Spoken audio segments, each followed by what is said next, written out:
بسم اللہ الرحمن الرحیم. ناظرین آپ دیکھ رہے ہیں بیلاگ میں ہوں آپ کا میزبان ڈاکٹر عرفان. ملک میں اس وقت سب سے بڑی خبر یہ ہے کہ پاکستان معاشی کرائسس سے گزر رہا ہے. حکومت اور اپوزیشن دونوں طرف سے اس خدشے کا اظہار کیا جا رہا ہے کہ ملک میں آنے والے دنوں میں معاشی بحران مزید شدت اختیار کر سکتا ہے. اس حوالے سے حقائق کیا ہیں، کیونکہ ایک عام پاکستانی پریشان ہے کہ کیا ہونے جا رہا ہے. خدا نخواستہ پاکستان ڈیفالٹ کر جائے گا، یہ بھی خبر ہے. سابق جو ہمارے وزیر خزانہ ہیں مفتیٰ اسماعیل، انہوں نے پچھلے دنوں ایک ٹی وی پروگرام میں بات کی. ان کا جو انڈیکیٹرز تھے وہ بھی کوئی اچھے نہیں تھے. تو اس سارے سینیریو میں ہونے کیا جا رہا ہے، حقائق کیا ہیں اور متس کیا ہیں، یہ چیزیں سامنے لانا بہت ضروری ہے. آج کے پروگرام کے پہلے سیگمنٹ میں ہم اس کے اوپر تھوڑا ڈیٹیل بات کریں گے کہ پاکستان میں اس وقت جو ہماری اکانومی کی سچویشن ہے وہ ہے کیا، اور ہم آنے والے دنوں میں کس طرف جائیں گے. کیا پاکستان تحریک انصاف کا جو نیریٹو ہے کہ اگر فوری انتخابات نہیں ہوتے تو ملک کو ڈیفالٹ سے بچانا ناممکن ہو جائے گا، اس حوالے سے حقائق کیا ہیں، معاشی ماہرین کیا کہتے ہیں، اس حوالے سے آج کے پروگرام کے پہلے سیگمنٹ میں ہمارے ساتھ علی سلمان صاحب ہیں، جو کہ ایگزیکٹو ڈائریکٹر ہیں ایک تھنک ٹینک ہے اسلام آباد میں، جو کہ اسپیشلی اکانومی کے اوپر کام کر رہا ہے. سر آپ کے وقت کا بہت بہت شکریہ. سر سب سے پہلا سوال آپ سے بھی میرا یہی ہے اور ہر پاکستانی کا یہی ہے کہ اس وقت ہم کہاں کھڑے ہیں اکانومی کے لحاظ سے. آج ہمیں کیا خطرات لاحق ہیں، اس کے اوپر ہمارے ناظرین کو بتائیے گا. جی بہت شکریہ ڈاکٹر عرفان صاحب مجھے پروگرام میں لینے کے لیے. دیکھیے پاکستان جو ہے وہ ایک آئی ایم ایف کے پروگرام میں اس وقت ہم پروسیس کر رہے ہیں. پاکستان نے اپنی ریسنٹلی ایک میجر ایکسٹرنل پیمنٹ تھی اس کو پورا کیا، اس کو آنر کیا، اور میں سمجھتا ہوں کہ ہمارے جو فرینڈلی کنٹریز ہیں ان کی کمٹمنٹس بھی موجود ہیں. اور پاکستان کے وزیر خزانہ نے حال ہی میں ایک پروگرام میں اس چیز کو ریٹریٹ کیا ہے کہ پاکستان اپنی ان کمٹمنٹس پہ قائم رہے گا جو اس نے آئی ایم ایف پروگرام میں کی ہیں. کیونکہ بہت سارا تعلق اس وقت جو ڈیفالٹ کی جو بات ہو رہی ہے وہ بیسکلی بیرونی ادائیگی قرضوں کی، جو بیرونی قرضوں کی ادائیگی ہے اس کے اوپر ہو رہی ہے. اور ہم نے حال ہی میں وہ اس کو آنر کیا، اور جو ہمارا اپنا اندازہ یہ ہے کہ ہمیں ڈیفالٹ کی طرف سے ہمیں فکر مند ہونے کی ضرورت نہیں ہے. سر ایک چیز سر میں پوچھوں گا جسے میں چاہتا ہوں کہ ہمارے ناظرین اس پورے پروگرام میں وہ چیزوں کو سمجھتے ہوئے آگے چلیں کہ ہے کیا. تو سر یہ مجھے بتائیے گا کہ جو ایکسٹرنل پیمنٹس ہیں جو اس وقت پاکستان نے دینی ہیں، اس کے حوالے سے کوئی فیکٹس اینڈ فگرز ہوں گے آپ کے پاس کہ وہ کتنی ہیں اور ہم کتنی دے چکے ہوئے ہیں، کتنی ہم نے دینی ہے، کتنے ٹائم میں دینی ہے. یہ تھوڑا سا اگر آپ کے پاس اس حوالے سے کچھ فیکٹس اینڈ فگرز ہیں تو میں چاہتا ہوں کہ ہمارے دیکھنے والے لوگ اس کو سمجھ کے آگے چلیں کہ ہم پھنسے ہوئے کہاں ہیں اور اس سے نکلنے کے لیے ہمارے پاس وے آؤٹس کیا ہیں. دیکھیں یہ جو بیسکلی جو چیلنج ہے وہ ہے بیلنس آف پیمنٹ کے ڈیفیسٹ کو میٹ کرنا اور جو کرنٹ اکاؤنٹ ڈیفیسٹ کو میٹ کرنا. جی جو اس وقت اندازہ یہ کیا جا رہا تھا کہ پاکستان کو ایک سال کے عرصے میں تقریباً 35 ارب ڈالر ایکسٹرنل پیمنٹس کے لیے چاہیے، اور ہمیں جو 35 بلین ڈالر آپ کہہ رہے ہیں سر. جی جی جی اور جو ظاہر ہے کہ پاکستان کے پاس جو ڈالرز کو ارن کرنے کے لیے جو بڑے ذرائع ہیں وہ ایکسپورٹس ہے اور ریمیٹنس ہے. ٹھیک جو ثابت آتا ہے کہ اگر ہم اپنی ایکسپورٹس اور ریمیٹنس کو ملا کر اگر ہم اپنی ایکسٹرنل پیمنٹ کو نہ کر سکیں تو اس سے زیادہ کرنٹ اکاؤنٹ ڈیفیسٹ پیدا ہوتا ہے. اس چیز کو میٹ کرنے کے لیے ہمیں اگر یہ گیپ بن جائے تو بعض دفعہ ہمیں آئی ایم ایف سے سپورٹ لینی پڑتی ہے جو ہم نے آلریڈی لی ہوئی ہے، اور اس کے ساتھ ہمیں جیسے ہمارے جو فرینڈلی کنٹریز ہیں سعودی عرب، چائنا، ان سے سپورٹ لینی پڑتی ہے. بعض دفعہ ہم ان سے اپنے ڈپازٹ کے طور پر فارن ایکسچینج میں وہ ریزرو ہم ایکٹ کر لیتے ہیں. تو جو اس وقت ایسٹیمیٹ ہے اس کے مطابق ہم اس اپنے جو ہماری آبلیگیشن ہے اس کو میٹ کرنے میں ہم کامیاب ہو جائیں گے.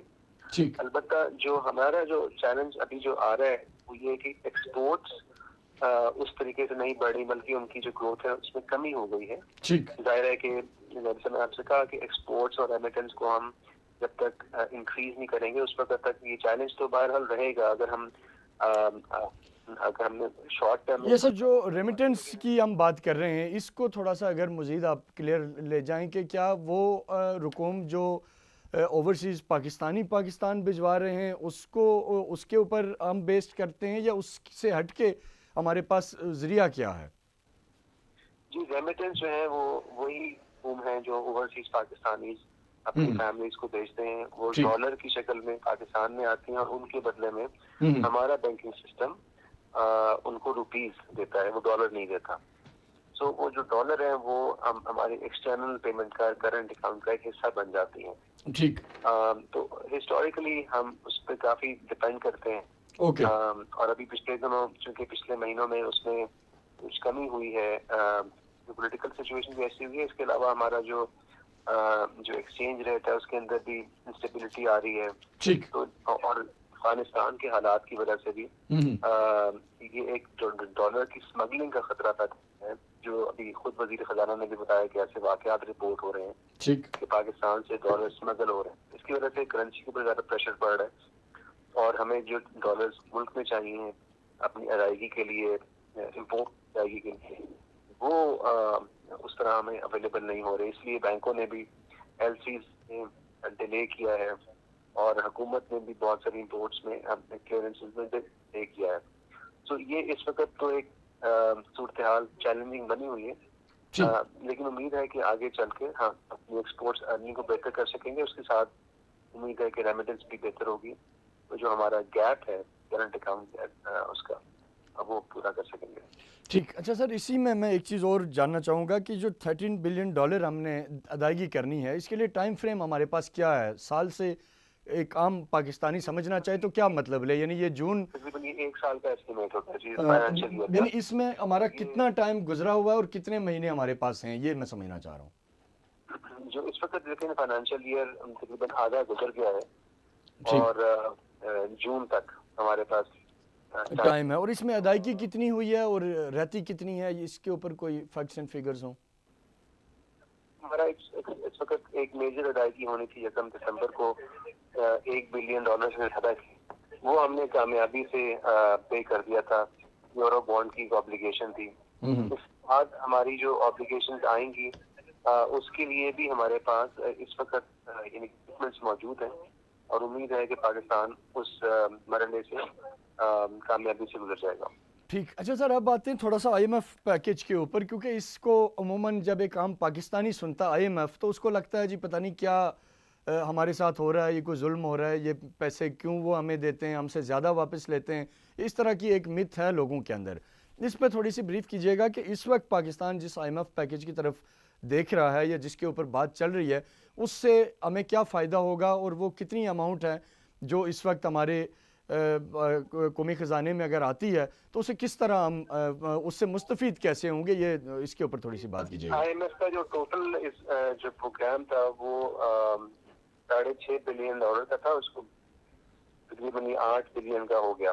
اس کو پر ایئر آپ فرما رہے ہیں کہ $6 بلین تھے؟ جو جی جو اس وقت $8 بلین کا پروگرام ہے، اور یہ اس کی پیمنٹ گریجویل ہوتی ہے، اوور ٹائم ہوتی ہے، کیونکہ یہ 3 سال کا پروگرام ہے. اس کے دوران پاکستان نے جو کمٹمنٹ کی ہوئی ہیں کہ پاکستان اپنی جیسے انرجی سبسڈیز کو کم کرے گا یا ختم کرے گا.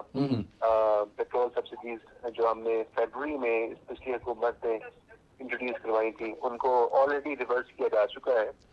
یعنی اس حکومت نے اس کو ریورس کر لیا، جس کی وجہ سے زیادہ پیٹرول کی قیمت میں بہت اضافہ ہوا. اس کے ساتھ اس پروگرام کے تحت ہم کمیٹڈ ہیں کہ ہم اپنی اسٹیٹ اونڈ انٹرپرائزز کو ریفارم کریں یا پرائیویٹائز کریں. ہمارا جو کرنٹ اکاؤنٹ ڈیفیسٹ، جو ہمارا فسکل ڈیفیسٹ ہے، ہمارا جو بجٹ خزانہ ہے، اس کو کم کریں. اور وہ کم کرنے کے لیے ہمیں اپنے جو کرنٹ ایکسپینڈیچرز ہیں اور جو پبلک سیکٹر ڈیولپمنٹ کے ایسے پروجیکٹ جن کی شاید ابھی بہت ضرورت نہیں ہے، ان کو کم کرنے کی ضرورت ہے. ٹھیک. تو اس پروگرام کے اندر کوئی ایسا میں ہمارا جو نقطہ نظر ہے وہ یہ کہ پروگرام پاکستان کے لیے فائدہ مند ہے. ٹھیک. یہ ہمیں معاشی ڈسپلن کا ایک فریم ورک پرووائڈ کرتا ہے، جو بدقسمتی سے ہماری حکومتوں نے اس کو آنر نہیں کیا. ٹھیک. جس کی وجہ سے یہ بہت ضروری ہے کہ ہم اس پروگرام کو اپنے عوام کی سمجھنے کے لیے، بڑی اچھی بات ہے کہ آپ یہ بات کر رہے ہیں. جی جی. ہمیں اس کو ڈسکس کرنا چاہیے تاکہ لوگوں کے ذہن میں یہ جو متس بنے ہوئے ہیں وہ ختم ہو سکے. دیکھیں، یہ ایک پاکستان کی بدقسمتی ہے کہ ہم شاید دنیا کا واحد ملک ہیں جو 22 پروگرام کر چکے ہیں. بہت سے ملکوں نے، جیسے ہمارے ساتھ ہمارے ہمسایہ ملک بھارت نے بھی ایسے ہی پروگرامز دیے ہوئے پاسٹ میں، مگر پھر اس کے بعد وہ انہوں نے اپنی چیزوں کو ریفارم کیا اور دوبارہ ان کو IMF کے پروگرام کی ضرورت نہیں پڑی. ٹھیک. اگر ہم اپنے پروگرام کو پورا نہیں کریں گے، جب وزیر خزانہ ڈار صاحب پچھلی دفعہ وزیر خزانہ تھے تو پہلی دفعہ پاکستان نے IMF پروگرام کو مکمل کیا تھا. ٹھیک. تو اس کے علاوہ ہم نے مکمل بھی نہیں کیا. تو جو ہماری مکمل نہ ہونے کا مطلب یہ ہے کہ ہم وہ پیمنٹس ٹائم پہ واپس نہیں کر پاتے اور پھر ہمیں نئے پروگرام کی ضرورت پڑ جاتی ہے. ہونے کا مکمل کا مطلب یہ ہے کہ ہم ان شرائط کو جو پریور کنڈیشنز ہوتی ہیں ان کو میٹ نہیں کر پاتے، اور اس کے ساتھ ہی پیمنٹس تو ہم واپس کر دیتے ہیں. عام طور پر پیمنٹس کا مسئلہ نہیں ہوتا کیونکہ IMF کی جو پیمنٹس ہیں وہ رول اوور ہو جاتی ہیں، اس کو ہم واپس کرتے ہیں، پھر اسی پروگرام میں وہ کنٹینیو ہو جاتی ہیں. ٹھیک. پرابلم یہ آتی ہے کہ ہم نے جو کمٹمنٹس کی ہوتی ہیں ریفارمس کی، انسٹیٹیوشنل ریفارمس کی، اکنامک ریفارمس کی، ہم ان کو آنر نہیں کرتے، جس کی وجہ سے ہم کہتے ہیں کہ یہ پروگرام مکمل نہیں ہو سکا. ٹھیک. اچھا سر، ایک اور اب اسی سے جڑا ہوا سوال ہے کہ اب اس وقت جو پولیٹیکل لیڈرشپ ہے، اپوزیشن ہے، ان کا یہ خیال ہے کہ جی پینشن دینے کے بھی پیسے نہیں ہیں اور بھی ایشوز ہیں. آپ کی نے جو پہلا جو آپ سے میں نے بات کی اس سے ایک تو تسلی میرا خیال ہے مجھے بھی ہوئی ہے، دیکھنے والوں کو بھی ہوئی ہے کہ جو فارن پیمنٹس ہیں، ایکسٹرنل پیمنٹس جو ہم نے کرنی ہیں، وہ ایسا معاملہ نہیں ہے کہ پاکستان کے پاس بالکل پیسے نہیں ہیں یا ڈالرز نہیں ہیں کہ ہم نہیں کر پائے. جیسے آپ نے فرمایا کہ 1 دسمبر کو 1 بلین کی ایک بڑی پیمنٹ ہو چکی ہے، 1 بلین US کی، اور اسی طرح مزید آپ بتا رہے ہیں کہ جو پیمنٹس ہونی ہیں اس کے لیے بھی ڈالرز موجود ہیں. تو ڈیفالٹ کا خطرہ اس پوائنٹ آف ویو سے نہیں ہے کہ ہم ملک باہر پیسے ادائیگیاں نہیں کر سکتے. سوال یہ ہے سر کہ جو انٹرنل جو ڈومیسٹک لیول کے اوپر اب جو کرائسس کی بات ہو رہی ہے کہ جی پینشنز دینے کے پیسے نہیں ہیں، یا پچھلے دنوں آپ نے خبر سنی ہوگی کہ فارن مشنز کے جو ان کو جو پیسے بھیجنے تھے وہ نہیں ادائیگیاں ہو رہی، تو یہ ایک بڑا خطرہ ہے، پریشانی بن گئی ہے، پینک ہے. اس کو آپ اس کے اوپر تھوڑی سی بات کیجیے گا کہ یہ کیا ہے، پھر میں آپ سے ایک آخری بات پوچھوں گا. جی. ایک میں بات کی ڈاکٹر عرفان، میں وضاحت کرنا چاہتا ہوں کہ عام طور پر اخباروں میں رپورٹ ہو رہا ہے کہ پاکستان کے پاس جو فوریکس ہے وہ 1 مہینے کے امپورٹ کے برابر رہ گئے ہیں. یہ ایک متھ ہے، یہ مس انڈرسٹینڈنگ ہے. اس کی وجہ یہ کہ ایک تو ہمارا اسٹاک ہے، یعنی کہ ہمارے پاس اتنے ریزروز پڑے ہوئے ہیں، مگر ہر مہینے ظاہر ہمیں ایکسپورٹس پروسیڈز بھی آتی ہیں اور ہر مہینے ہمیں ریمیٹنس کی پروسیڈز بھی آتی ہیں. آن ایوریج آپ یوں سمجھ لیجیے کہ ہمیں 5 سے 6 بلین ڈالر کی ہر مہینے پروسیڈز آ رہی ہوتی ہیں. اس کے ساتھ sorry sir 5 to 6 billion dollar per month export اور ریمیٹنس کی مد میں. جی بالکل، ہر مہینے آن ایوریج وہ آ رہی ہوتی ہیں. تو obviously یہ ایک فلو ہے، یہ کنٹینیوس پروسیس ہے، اور ہر مہینے ہم نے پیمنٹس بھی کرنی ہے، یعنی امپورٹ کی پیمنٹ کرنی ہے، فیول کی پیمنٹ کرنی ہے. تو حکومت یہ کرتی ہے، حکومت وقت یہ کرتی ہے، بعض دفعہ اس کو گیپ کر لیتی ہے ان پیمنٹس میں، تاکہ اپنا جو ہمارا کیش فلو ہے ایکسٹرنل اکاؤنٹ تو اس کو مینج کر سکیں. تو اس وقت بھی یہی ہو رہا ہے کہ ہم نے اپنے ایکسٹرنل اکاؤنٹ کو تھوڑا مینج کیا ہوا ہے، لیکن یہ جو ہم عام طور پر کہتے ہیں کہ ڈالرز اتنے رہ گئے ہیں اور اس سے صرف امپورٹ 1 مہینے کی رہ گئی، تو وہ ایک تھوڑی سی اس میں ایک پینک کریٹ ہو جاتا ہے. وہ ایک غلط میرا خیال ہے کہ انڈیکیٹر ہے. ہمیں فلو کو دیکھنا چاہیے. جو آپ نے ذرا اپنا جو دوسرا سوال ہے، اگر آپ دوبارہ سے ریپیٹ کر دیں گے کوئکلی، میں اس کو ریپ کر لوں گا. سر جو بیسیکلی ایک سوال جو میں یہ پوچھنا چاہ رہا تھا کہ جو بات ہو رہی ہے کہ پینشنز کے پیسے نہیں ہیں، یا جو فارن مشنز میں تنخواہیں یا یوٹیلیٹی بلز یا ان کے لوکل سٹاف کی ادائیگی نہیں ہو رہی، تو اس سے بڑا پینک تھا پاکستان میں. اس کے اوپر تھوڑا سا بتائیں کہ یہ بھی کیا ایک اسٹریٹجی کا حصہ ہے، یا اس اینڈ پہ کوئی ایسی پریشانی یا کوئی گھبراہٹ کی بات تو نہیں ہے؟ یہ 2 الگ مسائل ہیں. جہاں تک ایمبیسیز میں پیمنٹ کا نہ ہونے کا مسئلہ ہے، وہ میں سمجھتا ہوں کہ کوئی ٹرینڈ نہیں ہے اس کے اندر. پاکستان کے سینکڑوں باہر ایمبیسیز اور ہائی کمیشنز کام کر رہی ہیں، اور 1 یا 2 ایمبیسیز کی اسٹاف کی کسی انتظامی وجہ سے پیمنٹ کا ڈیلے ہونے کو ہم یہ نہیں کہہ سکتے کوئی اکنامک کرائسس بن گیا ہے. یہ خبر ضرور بن سکتی ہے لیکن اکنامک کرائسس نہیں بن سکتا. تو اس چیز کو میں بہت، اور پینشن کے معاملے کے اوپر بھی جو کچھ ہماری پولیٹیکل لیڈرشپ بار بار کہہ رہی ہے کہ جی پینشن دینے کے بھی اب پیسے نہیں بچے ہوئے، اپوزیشن کہہ رہی ہے، تو اس کو بھی ہم اگر جب اس پوائنٹ آف ویو سے لیں گے تو یہ کیا اس کا کیا امپیکٹ ہے؟ یہ اس میں مسائل ہیں. پینشن کا مسئلہ اور ہے، اور یہ کوئی آج سے مسئلہ پیدا نہیں ہوا. ہماری جو پینشن کی لائبلٹیز ہیں وہ اس وقت اس کی فنڈنگ لانگ ٹرم میں موجود نہیں ہے, انفنڈیڈ ہے. ٹھیک وہ ہمارے پینشن سسٹم کی ریفارم کی وجہ سے ریفارم ہونے کی ضرورت ہے, کیونکہ یوزلی تو ایسا ہوتا ہے کہ ہم اپنے لیے کچھ سیونگ کر رہے ہوتے ہیں, جیسے اگر ہم ارن کر رہے ہیں, ٹھیک جاب کر رہے ہیں, تو ہم اسی میں سے سیو کر کے جو پینشن فنڈ ہوتے ہیں وہاں پیسے اکٹھے ہوتے رہتے ہیں, اور وہی پیسے لانگ ٹرم پروجیکٹس میں انویسٹ ہوتے ہیں, اور 15-20 سالوں کے بعد, 25 سالوں کے بعد جب آپ ریٹائر ہوتے ہیں تو آپ ہی کے پیسے آپ کو واپس مل جاتے ہیں ایک ٹھیک بڑی رقم کے طور پر, اور آپ ٹھیک کی ریٹائرمنٹ کے لیے یا کچھ سالوں کے لیے کام ہوتے ہیں. پاکستان میں ایسا نہیں ہے. کچھ والنٹری پینشن فنڈز کام کر رہے ہیں جو کہ اس کا اسکوپ بہت کم ہے. حکومت کا اپنا نظام ہے, لیکن وہ ظاہر ہے کہ جس طرح حکومت فائنینشیل مینجمنٹ کرتی ہے اپنے ریسورسز کی, جی جی اس کی وجہ سے پرابلم یہ آتی ہے کہ جو ہماری تنخواہوں سے, خاص طور پر جو سرکاری ملازمین ہیں ان کی تنخواہوں سے میں سمجھ گیا سر, اور اس کو بالکل ٹھیک ہو گیا سر. اب آپ کی طرف سر سر اب آخری سوال کی طرف آتے ہیں کہ جو کرنٹ اکاؤنٹ ڈیفیسٹ کی جو بات ہوتی ہے سر, اس کے اوپر تھوڑی سی بات کیجیے گا کہ یہ کتنا سنگین معاملہ ہوتا ہے اور اس کو کس طرح ٹیکل کیا جائے فیوچر میں. آپ کیا دیکھ رہے ہیں اس میں کمی کے کتنے امکانات ہیں, اور اگر یہ خسارہ برقرار رہتا ہے تو اس کا اوورال اکانومی کے اوپر کیا امپیکٹ پڑتا ہے؟ جی, ابھی حال ہی میں تو ہمیں کرنٹ اکاؤنٹ ڈیفیسٹ میں کمی دیکھنے کو مل رہی ہے. ٹھیک جو ریسنٹ خبریں آئی تھیں اس کے مطابق ہمارا جو خسارہ ہے وہ $400-500 ملین کا رہ گیا تھا منتھلی لیول کے اوپر.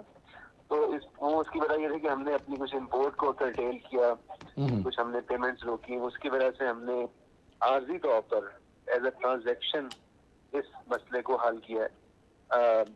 یہ ایک ہمیں تھوڑا سا ایک ٹائم فراہم کرتا ہے, جی لیکن جو اس کا لانگ ٹرم سولوشن ہے وہ یہ نہیں ہے. لانگ ٹرم سولوشن کے لیے ہمیں اپنی اکانومی کے اندر پروڈکٹیو کیپیسٹی کو انکریز کرنے کی ضرورت ہے, ہمیں اپنے ایکسپورٹس کو انکریز کرنے کی ضرورت ہے, ہمیں اپنی جو ہمارا جو ہے ریمیٹنس آ رہی ہیں اس کو زیادہ فارملائز کرنے کی ضرورت ہے. تو حالیہ طور پر تو شاید ہمیں اس سے بہتری نظر آتی ہے, لیکن اگر کرنٹ اکاؤنٹ ڈیفیسٹ ہی وہ مین وجہ ہے ٹھیک جو جس کی وجہ سے ہمیں بار بار IMF کے پاس جانا پڑتا ہے. اور یہ اس کی وجہ سے پیدا ہوتا ہے جب ہم ہمارے جتنے ڈالرز کی ہم نے ادائیگی کرنی ہے اور جتنے ڈالرز ہم ارن کر رہے ہیں اس میں جو فرق آتا ہے, اس کی وجہ سے پھر ہم اس ڈیفیسٹ میں چلے جاتے ہیں. اور اس کے ساتھ ساتھ ہمارا جو فسکل ڈیفیسٹ ہے, یعنی کہ حکومت جتنے ٹیکس اکٹھا کرتی ہے اور حکومت کے جو اخراجات ہیں ڈومیسٹکلی ٹھیک وہ بہت زیادہ ہے,